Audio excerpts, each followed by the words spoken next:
Selanjutnya, ketika pencegahan secara maksimal sudah dilakukan, maka khilafah memiliki konsep penindakan. Hukuman tegas bagi pelaku kejahatan seksual. Islam memiliki sistem hukum yang keras untuk menindak kejahatan seksual agar tidak terjadi pengulangan.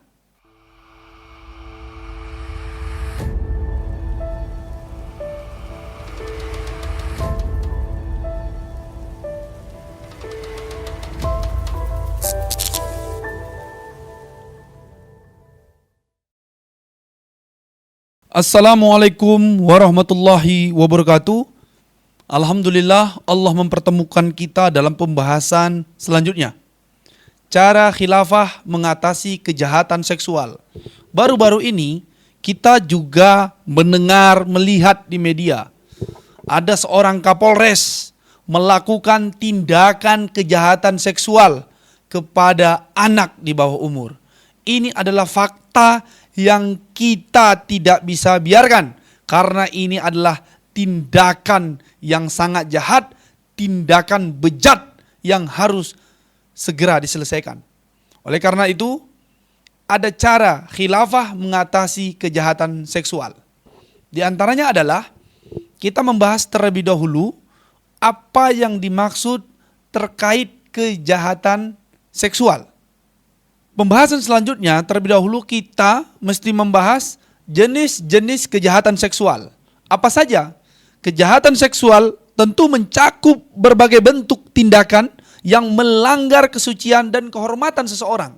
Dalam Islam, semua bentuk perzinahan dan pelecehan seksual adalah dosa besar.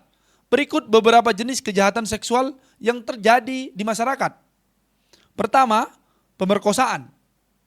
Tindakan pemaksaan hubungan seksual terhadap korban tanpa izin dapat dilakukan dengan ancaman, kekerasan, atau kondisi korban tidak sadar. Yang kedua, pelecehan seksual.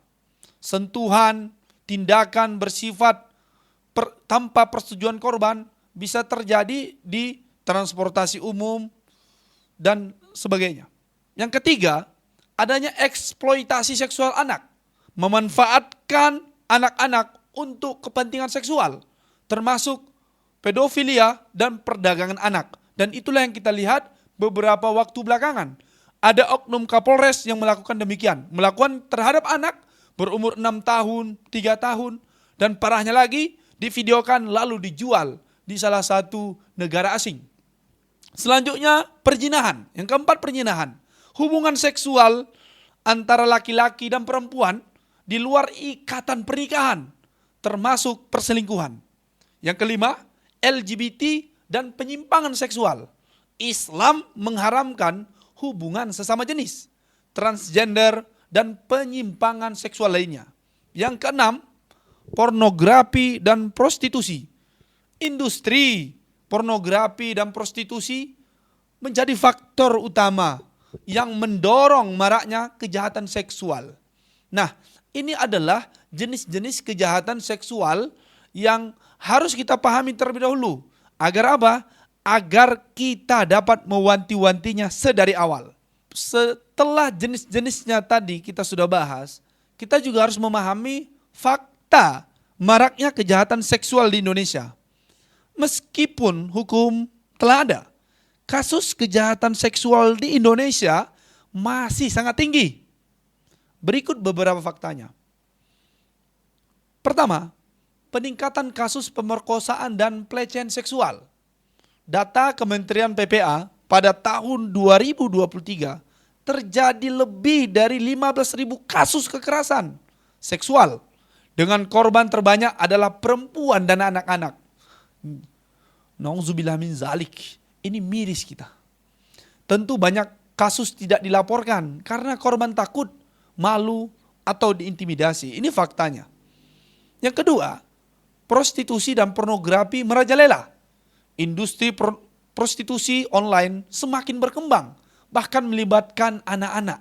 Bahkan ada, bahkan bukan hanya anak-anak, banyak public figure yang juga muncul tanpa malu membuka aibnya, dan ini adalah bagian dari maraknya prostitusi dan pornografi di dunia sosial media, di media-media yang lainnya. Tentu pornografi mudah diakses di media sosial, platform lainnya. Yang ketiga, kejahatan seksual di lingkungan pekerjaan. Yang ketiga, kejahatan seksual di lingkungan pendidikan dan kerja. Kasus guru atau dosen melakukan pelecehan seksual terhadap murid atau mahasiswa semakin sering terjadi. Nauzubillah min dzalik. Harusnya mereka melindungi, malah mereka yang menjadi pelaku-pelaku tindakan kejahatan seksual. Tentu pelecehan di tempat kerja juga marak. Terjadi banyak korban dan banyak juga tidak berani melapor. Itu faktanya. Yang keempat, pengaruh budaya barat dan liberalismenya. Pergaulan bebas dan pacaran dianggap normal, sehingga meningkatkan risiko pelecehan dan perzinahan. LGBT semakin dipromosikan melalui media-media yang didukung oleh lembaga internasional. Bayangkan, kita untuk protes saja, membuat bacaan menolak LGBT saja di sosial media, itu akun kita bisa di-banned. Minimal bisa dicutikan, tidak terpublikasi. Ini adalah gambaran mengapa pengaruh budaya barat dan liberalisme terjadi hari ini. Selanjutnya, dampak dari kejahatan seksual. Tentu ini dampaknya sangat luas sekali. Kejahatan seksual membawa dampak yang sangat buruk bagi korban, masyarakat, dan generasi mendatang. Tentu, apa saja efek-efek atau dampak-dampak dari kejahatan seksual ini? Yang pertama, tentu adanya trauma fisik dan psikologis bagi korban. Korban mengalami depresi, kecemasan, bahkan post-traumatic stress disorder. Ini luar biasa dan ini jangka panjang.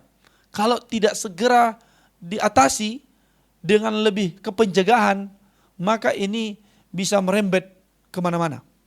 Korban pemerkosaan seringkali dikucilkan masyarakat dan merasa kehilangan harga diri. Yang kedua, kehancuran institusi keluarga. Nauzubillah min dzalik. Perzinahan dan perselingkuhan menghancurkan rumah tangga.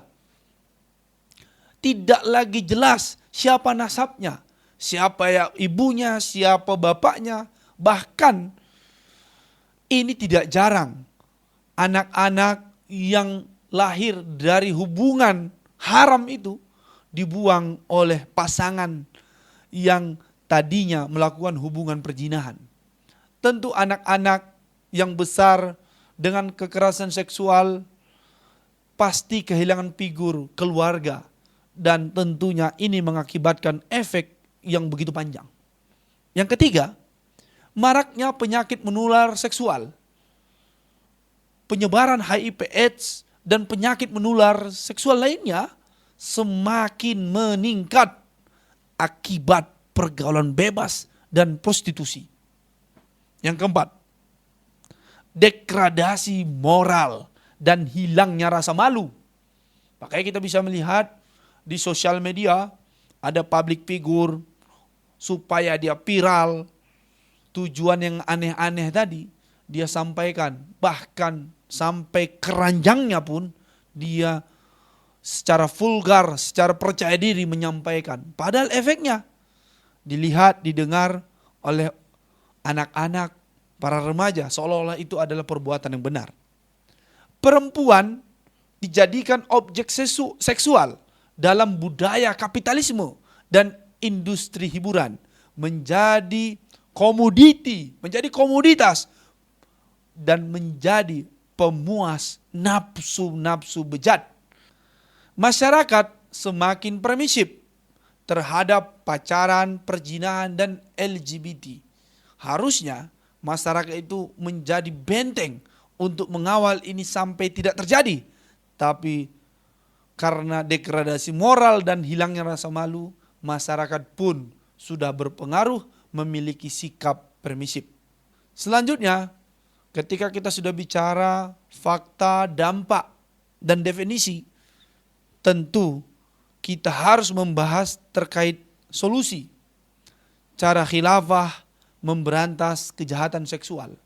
Islam memiliki sistem yang komprehensif dalam mencegah dan menghukum pelaku kejahatan seksual. Islam dan khilafah ini memiliki benteng yang disebut dengan pencegahan.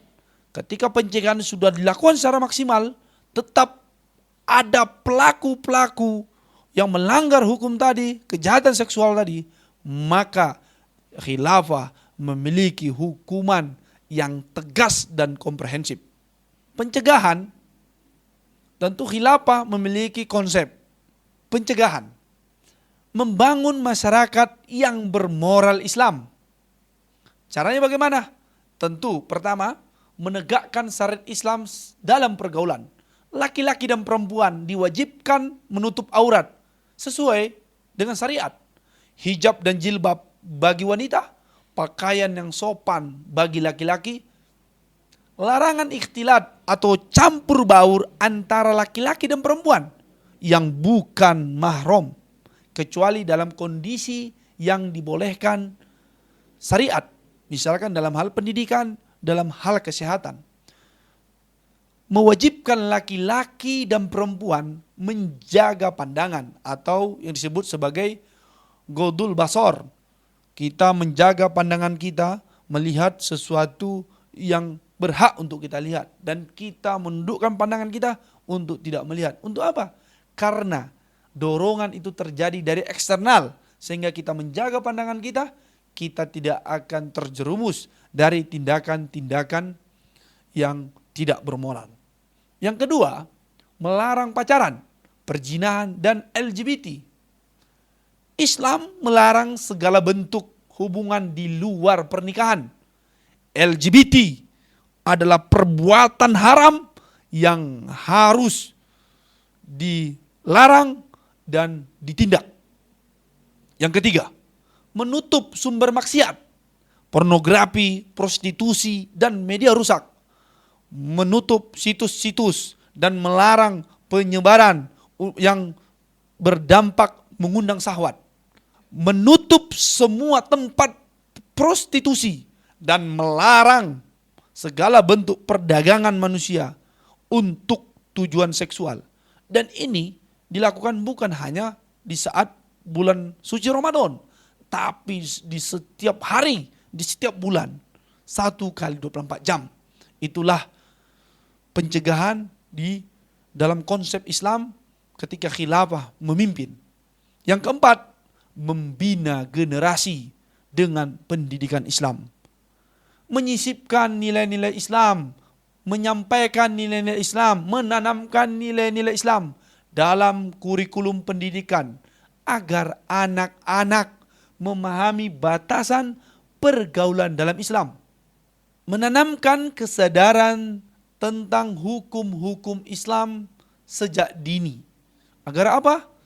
Agar ketika besar mereka memahami apa yang menjadi batasan-batasan mereka. Selanjutnya, ketika pencegahan secara maksimal sudah dilakukan, maka khilafah memiliki konsep penindakan. Hukuman tegas bagi pelaku kejahatan seksual. Islam memiliki sistem hukum yang keras untuk menindak kejahatan seksual agar tidak terjadi pengulangan. Yang pertama, hukum bagi pemerkosa dan pelecehan seksual. Jika pelaku sudah menikah, dihukum rajam sampai mati. Dan ini disampaikan dalam surah An-Nur ayat 2. Jika pelaku belum menikah, dihukum cambuk 100 kali dan diasingkan selama 1 tahun. Yang kedua, hukuman bagi pezina dan pelaku LGBT. Pezina yang belum menikah dicambuk 100 kali dan diasingkan. Surah An-Nur ayat 2. Pezina yang sudah menikah maka dirajam sampai mati.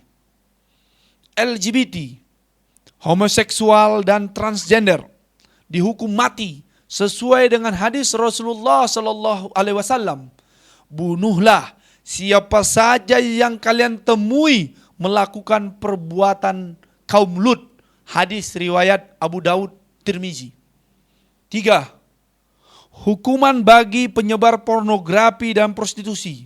Pelaku yang terlibat dalam penyebaran pornografi dan prostitusi akan dihukum berat, termasuk pencabukan, pemenjaraan, dan bahkan hukuman mati bagi mereka yang merusak masyarakat luas. Dan janganlah kamu mendekati zina, sesungguhnya zina itu adalah suatu perbuatan yang keji dan suatu jalan yang buruk. Quran Surah Al-Isra ayat 32. Ini adalah bentuk penindakan yang tegas dan keras bagi pelaku-pelaku kejahatan seksual. Kesimpulan dari semua yang kita sampaikan ini adalah, yang pertama, kejahatan seksual di Indonesia semakin marak karena sistem sekuler yang membebaskan pergaulan bebas, pornografi, dan prostitusi. Kedua, dampaknya sangat besar, mulai dari trauma korban, kehancuran keluarga, hingga merebaknya penyakit menular seksual. Yang ketiga, Islam memiliki solusi komprehensif, menutup sumber maksiat, mendidik generasi dengan Islam, dan memberikan hukuman berat bagi pelaku kejahatan seksual. Yang keempat, sejarah membuktikan bahwa dengan khilafah, kejahatan seksual bisa ditekan seminimal mungkin karena ketegasan hukum Islam. Karena ketegasan hukum Islam dan sistem sosial yang menjaga kehormatan masyarakat. Dan oleh karena itu, tidak ada pilihan lain kecuali kembali kepada Islam, kembali pada pemerintahan khilafah Islamiyah. Agar apa? Agar solusi dalam hal memberantas kejahatan seksual itu benar-benar terjadi dan terwujud. Mudah-mudahan Allah memberikan keridhoannya dan menjaga kita semua, menjaga kita, keluarga kita, masyarakat dan negara ini dari perbuatan-perbuatan yang jahat, dan kejahatan-kejahatan seksual ini mesti dihapuskan. Sekian, terima kasih. Assalamualaikum warahmatullahi wabarakatuh.